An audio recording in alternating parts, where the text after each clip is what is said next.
ఏ బాటైనా పర్వాలేదంట, సమయంతో సాగటమే మన సింపుల్ సిద్ధాంతం.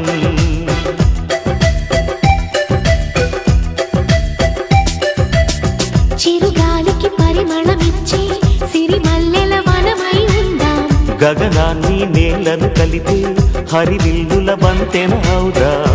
ఆనందం అంటే అర్థం మనమందా, ప్రతి పూట పాతై సాగే హుషారు సరిగమలో. ఎన్నో ఎన్నో రాగాలుండే సంగీతం కాదా చల్ల